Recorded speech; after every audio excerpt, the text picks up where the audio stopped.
Pește gustos, perișoare gustoase. Eu v-am dat procesul tehnologic pas cu pas, fără să-l complicați. Sebi, prezintă-ne ciorba de perișoare de pește. Vă salut, prietenii mei gurmați! Astăzi vă prezint rețeta dorită. Ciorbă de perișoare de pește. Urmăriți-mă până la sfârșit, nu vă plictisesc, că o să aveți multe detalii, multe lucruri de învățat de-a lungul acestui video. Urmăriți-mă până la sfârșit și o să scoateți cea mai bună rețetă de ciorbă de perișoare de pește la voi acasă. Încep rețeta. Aici lucrăm cu cărțile pe față. Toate ingredientele le aveți în momentul acesta pe masă și voi le adaptați la gustul vostru. Încep cu ingredientul principal, care este peșticul. Ce pește aveți? Peștele care l-aveți la îndemână. Eu trăiesc într-o țară mediteraneană și am pește de mare. Pescarii, atenție, crapul, șalău, somnul, la voi acasă puteți să-l folosiți, da? Eu o să vă arăt imediat cum îi folosesc pe acești doi peștiși, folosesc doar unul. Alte ingrediente. Am borș, dacă nu aveți borș, lămâie, zeamă de varză sau cu ce vreți să acriți, puțină verdeață, pătrunjel și leuștean merge foarte bine, o lingură de bulion, pâine uscată. Vă las cantitățile exacte, 250 de grame de orez și aici avem morcov, țelină verde, țelină rădăcină, o roșie și puțin ardei gras și ceapă. Acum prima dată începem cu pâinea, ca să nu uit. Luăm pâinea și o punem la muiat. O pun pâinea la muiat în apă aici, o las, după aia o să-i pun o greutate să moaie. În fine. Ia uite, am găsit și greutatea. O pun peste ea. Așa. Acum peștii. Eu ce pește o să folosesc? Îl folosesc pe acesta. Este, să zicem că e un șalău de mare. Eu o să-l folosesc pe acesta și v-am arătat în multe rețete cum să filetează un pește, nu o să vă arăt, dar astăzi avem nevoie să desosăm peștele și o să vedeți cum fac. Iar din acesta ce să fac? O să-i tai capul și pun capul aici, în apă. Am aproximativ 3 litri jumate de apă. Îi tai și coada și am pus aici. Iar această bucată o las la o parte pentru o altă rețetă. Acum trecem să filetăm acest pește. Eu v-am arătat, căutați cum se filetează un pește sebi și o să vedeți. Am scos filetele la pește, aici a rămas peșticul nostru și acum îl punem la fiert. Doar îl rupem, îl tăiem un pic aici și la fiert. Prietenii mei gurmanzi, peștele a fost foarte bine spălat înainte, aici trebuie să scoatem o supă de pește. Îl punem la foc. Vreau să vă mai explic niște lucruri. Aici când a început peștele să fiarbă, îi punem și puțină sare. Îi pun o linguriță de sare așa. Și o să vă spun exact cât timp trebuie să fierbesc peștele, pentru că peștele nu trebuie să-l fierbesc foarte mult, v-am mai spus în alte video, pentru că dă un gust amar dacă îl fierbe mai mult de 20 de minute. Acum ce facem? Depinde cât de mare este peștele, o să aveți o cantitate mai multă sau mai puțină de carne. Eu am în jur de 500-600 de grame de carne. Îl trecem prin mașina de tocat împreună cu pâinea uscată, care, uitați, am stors-o și o mică parte din ceapă, o să vă las eu exact ingredientele. Haideți, trec peștele prin mașina de tocat. Adaug o jumătate de ceapă, 70 de grame, prin mașina de tocat. Și pâinea, astfel spălăm mașina de tocat. Ultima oară eu mereu pun pâine, astfel să rămână pâine în mașina de tocat. Ce facem? Aici eu o să-i adaug puțin pătrunjel tocat. Orice altă verdeață, după gustul vostru mărar, este binevenit. Îi adăugăm sare, după gust. Îi adaug piper proaspăt măcinat. Piperul la fel după gust. Și acum îi adăugăm oușor. Nu ziceți că ai pus mâna pe ou și nu te-ai spălat, că eu oricum mă spăl. Cum eu cu mâna bine curată, le amestec. Aici nu funcționează cu lingura. Aici poți să pui tu lingura. Le amestecăm. Am amestecat bine compoziția și aici în funcție de pește, dacă ați avut pește congelat sau pâine ați lăsat-o cu prea multă apă sau ați pus prea mult ou, ia uitați. Adăugați puțin pesmet sau griș. Eu o să vă las ingredientele exacte și trebuie să scoateți o compoziție ușor tare. Ce vreau să vă spun, dacă ați pus pesmet sau griș, cum este cazul meu că am pus acum, o lăsăm acum puțin acoperită la frigider și în 15 minute pesmetul sau grișul și absorbe tot lichidul și o să scoatem o compoziție tare. Fiți atenți, filmează, te rog frumos, că a început să fiarbă. Din momentul în care peștele a început să fiarbă, îl lăsăm maxim 20 de minute. După 15 minute opresc focul, îi iau spuma și las și avem o supă de pește și începem cu celelalte ingrediente. Între timp ce fierbe, eu iau toate zarzavaturile și ceapa și o să le tai, după cum vedeți, în cubulețe mici. În cubulețe mici, după preferința voastră. Puteți să le rade sau să le tăiați în cubulețe mici. Dragii mei prieteni, cei scumpi și dragi, fiți atenți ce am făcut. Am tăiat tot în cubulețe. Eu am pus 2 morcovi mari, mi se pare că acest morcov este în plus, eu nu o să-l pun. Vă las ingredientele exacte, voi puneți-l după gust și mi-a rămas doar roșia pe care o să o tăiem la sfârșit, nu ne interesează acum, orezul și tot. Ce fac? Mai am 2 minute să termină supa și trecem la pasul următor să montăm această ciorbă de perișoare.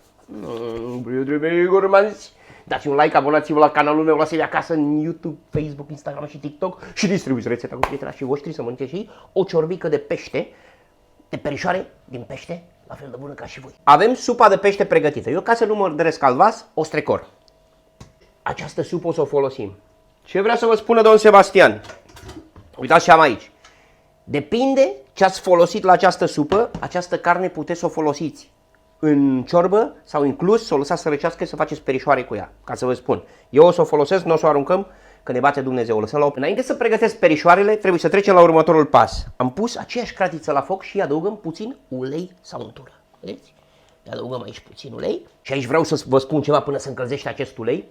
La rețeta de perișoare din carne, ați văzut rețeta de ciorbă de perișoare? În YouTube, în limba română, nu există ciorbă mai bună ca ea. Nu cum am prezentat-o. Probați-o să vedeți gustul. Gustul nu este în imagini. Vreau să fac același lucru.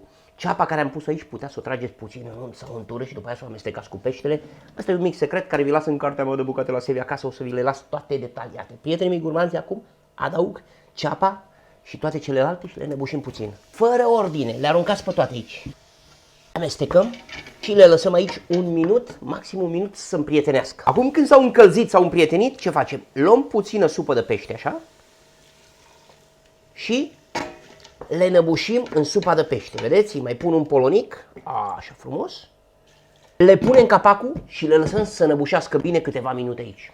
Le-am lăsat să au năbușit bine. De ce fac asta? Îmi place mie să se împrietenească între ele. Și acum adăugăm supa de pește.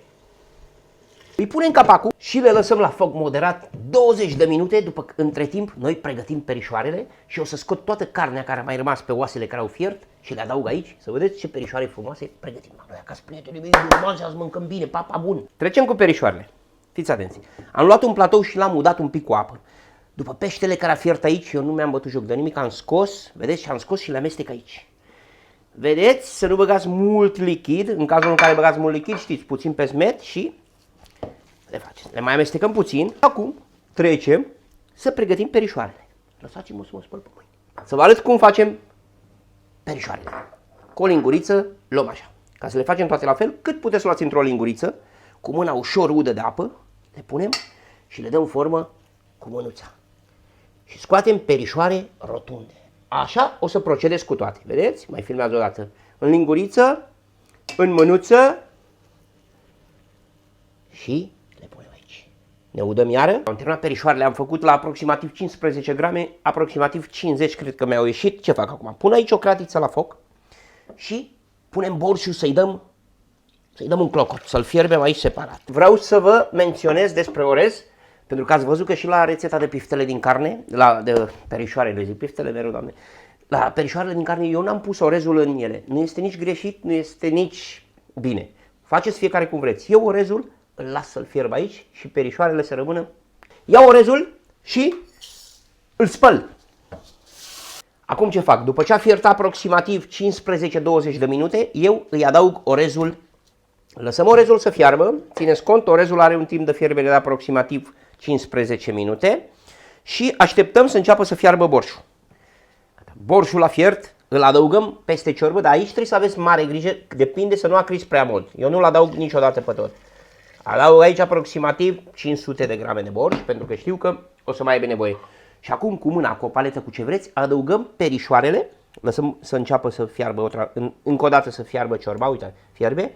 Și noi acum îi adăugăm perișoarele. Câte una, așa încet, încet și le lăsăm să fiarbă. Am terminat cu perișoarele. Le las aici și îi adaug bulionul. Bulionul așa, frumos. Îi adaug și roșiile pe deasupra, așa. Dăm puțin focul mai tare ca să nu oprim fierberea. Așa, și doar ce începe să fiarbă, îl lăsăm la moderat, slab până la moderat, cum ne prezentau timpul. Aoleu, Sevilică, ce mâncărică faci tu aici și le arăți la toată lumea. Și tu vrei să vadă doar prietenii tăi, dar vede toată lumea. Ați văzut ce frumos fierbe, s-au ridicat sus perișoarele. Perișoarele nu au nevoie de multă fierbere. Dar filmează, te rog frumos aici. Și acum, prietenii mei gurmanzi, vă recomand să puneți verdeață, leuștean după gustul meu. Puneți pătrunjel mărar, ce vă place. Leușteanul e binevenit, pătrunjelul, tot ce vreți voi. O lăsăm să se odihnească puțin. Deci perișoarele s-au făcut, orezul este făcut, o acoperim. O lăsăm 10-15 minute repaus și trecem la momentul cel mai așteptat. Astăzi mâncăm papa bun. 5, 6 la porție. Gata, prietenii mei gurmanzi, trec la momentul cel mai așteptat. Filmează, te rog frumos, doar să vadă prietenii mei gurmanzi. Ia uitați, perișoara, asta zici că are viață, uitați, intră, se rupe, sunt foarte moi, foarte gustoase. Pește gustos, perișoare gustoase. Eu v-am dat procesul tehnologic pas cu pas, fără să-l complicați. Wow.